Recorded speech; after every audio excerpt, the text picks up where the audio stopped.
Welcome to today's webinar, which is part of the Resilient Kids and Youth project. I'm Wendy Philpotts and I'm part of the Outback Futures team, and today I have Bronwen Healy with me. Welcome, Bronwen. Hello. Hi. So Bronwen, I'm excited about today's topic. Tell me a little bit about it. Today we're talking about 5 tips to help our kids and teens build identity and purpose. So why is it so important to address this topic, Bronwen?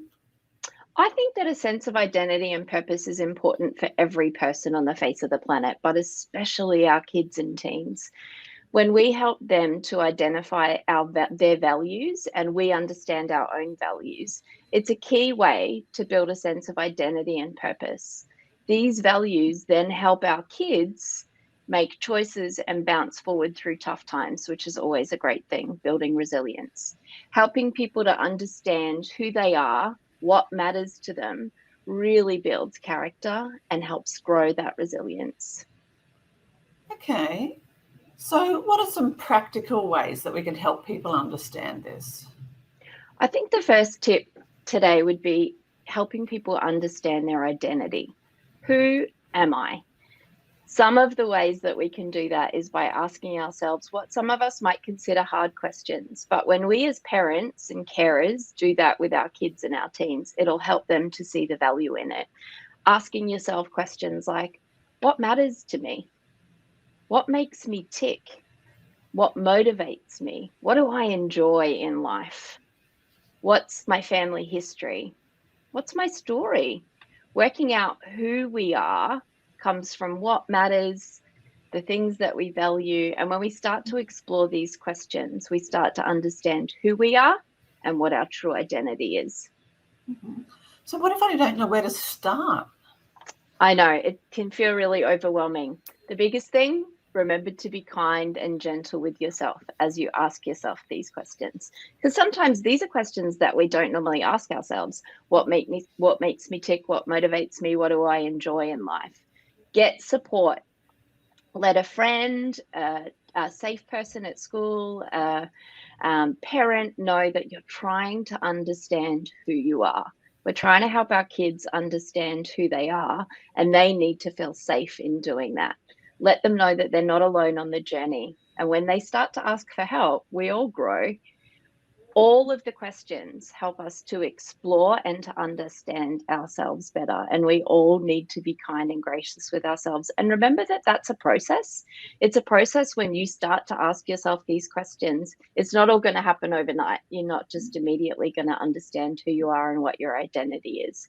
Remembering that there is nobody else on the face of the planet like you, that you are uniquely you, and that you were created on purpose and for a purpose, and you're not on this journey alone trying to work out what that means. Mm-hmm. Well, that's a lot to think about. So what's another tip to help parents help kids and teens build their identity and purpose? One of the keys, and one of the things that I'm really passionate about, helping people understand their own personal core values. Mm-hmm. What matters to you? Sometimes I suggest to people that they do a little workshop with themselves, jump on Google, find out, look up a list of top 100 personal core values and have a look at the list and see the ones that sit well with you, the ones that leap out to you that you think that really matters to me. It's important to ask yourself, what are my non-negotiables? What are those things that I just refuse to not, that I refuse to not let matter to me? One of them for me is kindness. Like when someone's unkind to me, I'm really like, ah. And so I've realized that kindness is one of my core values. Core values are like personal ethics. They're like ideals. They're things that help you guide decision-making, build relationships, solve problems. They help you to understand yourself and what matters to you. Mm-hmm. When you think about your core values, understand that they probably will be different to your best friend, your teacher, even your favorite teacher, your parent, because you are the only you created.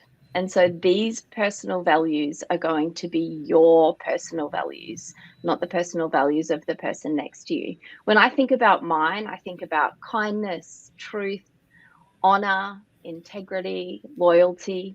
And I use those things then as a guide when I think about making decisions, when I think about building relationships and the relationships that I want to invest in. I filter those relationships and those decisions, and even problem solving. I filter all of those now through my core values, and they help me to navigate the problems and the challenges of life way better when I consider and I value me. Well, that's a great tip, Bronwen, identifying your core values and just spending some time thinking through what is really important to me or to each person.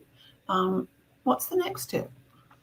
So, I mean, there's so much that I could talk about today with all of this. One of the next things is learning how to make decisions based on your values. So once you know what those values are, and remember, if you're struggling to work out what do I value, what does matter to me, what is my story, you know, what are those non-negotiable things that I don't want to let go of when I'm, you know, making decisions and all of those things.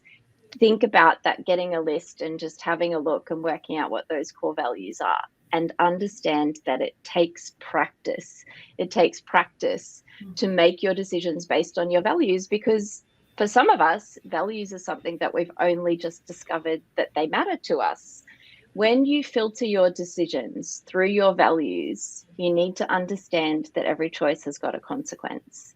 The good ones, the bad ones, and the ugly ones. We need to know ourselves well and know those values well, so that when we make those decisions, there's something that we can really stand on, something that we can stand firm on and that we can believe in. I used to say to my kids, my 3 daughters, when they were little, nobody else is you, and nobody else has to look at themselves in the mirror at the end of the day and be like, I owned that day, I did that day, I valued myself today, and I valued other people when I valued myself well. Something like, if you think about values-based decision making, think about something like this. You get invited to a party. You know there's going to be alcohol there. You don't drink alcohol, or you've decided not to. And you ask yourself, if I do, does it honor me? And does it honor my personal values? My personal example of that, based on my own personal values, I would need to ask myself. And for me, you know, I'm a grown up, so my decision would be something like this. If I go to a party that a friend has invited me to, even though I know that I have a university essay due on the Monday, if I go, am I being kind to myself? Am I honoring my own boundaries? Am I making this decision based on my values, primarily to be kind and loyal to myself? Then I'd need to ask myself, can I deal with the FOMO, the fear of missing out, if I don't go? And I hear other people talking about the party before, talking about the party after.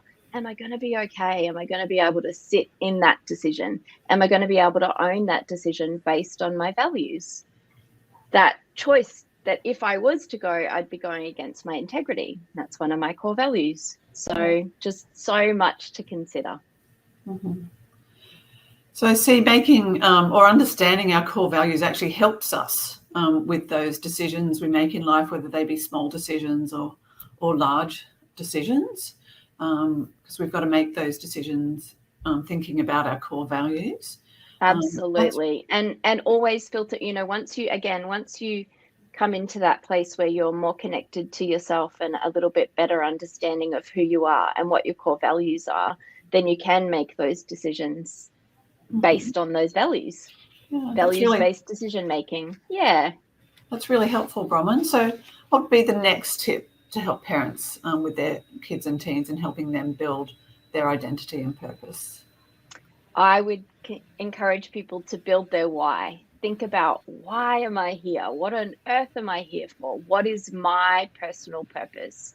What is your personal purpose? And when you connect to your identity and who you are, you start to understand what matters to you. And then you can start to ask yourself, why?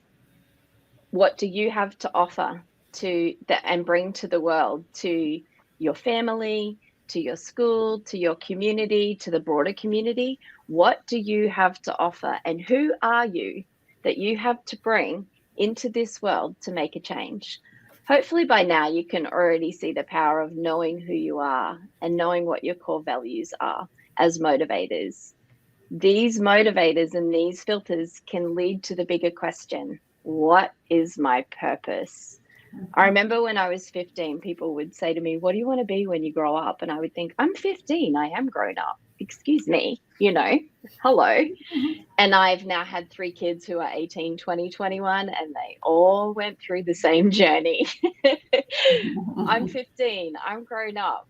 Then I started to really sit with myself and ask myself, who am I? What are my values? What matters to me? What do I want to be when I grow up? And I decided that I was actually going to study film and TV, and I was going to go to Hollywood and make movies. I have always loved storytelling and helping people. I didn't end up following through with that. I did get into university, but I didn't stay in university. I made some choices that went against my values, and there was definite consequences to those, which is why I'm so passionate about it now.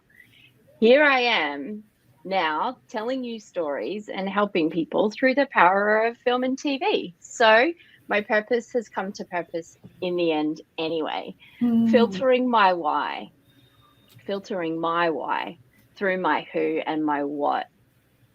Helping you understand your why through your who and your what is what I'm here to do today. Well, you've given us so much to think about. There's a final tip, though, that you have for us today, Bronwen. One last final tip. So there's 5 tips. So tip number 5, move forward well. Live your life of purpose on purpose. The more that you connect to your true identity and what matters to you, the more you grow resilience, the more you're able to cope with the things of life, the good, the bad, and the ugly, coming at you when you're connected to you and you're connected to your why. It helps you build a firm foundation at any age of what your identity and your purpose is. When you know your who, your what, and your why, it helps you to walk through the journey of life well. Then when the whys hit, why me? Why did that happen? Why did I just have to go through that? You're able to tackle those things from a place of connected to yourself, knowing your values, knowing your purpose. Sometimes we won't understand the why. Sometimes we kind of just go, I don't know, but it grew my character and it grew my resilience. Wow, that's some really helpful material, Bronwen. Thank you so much for that. What's one thing that parents can do to help their kids and teens to just put some of these steps into action? I know it's overwhelming. 5 tips is a lot of tips. And especially when I'm like, this is something I'm really passionate about. So I do hope that people have got something from today. I would encourage you, when you think about these tips as parents or as kids and teens watching this, or people that you're coming alongside, just start somewhere. Start asking yourself, who am I? Go to Google, do that little core values search and just see, like, what is important to me? And again, remember that it'll be different to what's important to the person next to you. Look at some keywords from today: understanding who you are, understanding your identity, making moves, building resilience, moving forward. When you identify your own core values and you identify what matters to you, you will flourish as you grow. Well, that's so encouraging, Bronwen. Thank you for your time today. Thank you for your preparation and putting that together for us. Those very helpful 5 tips.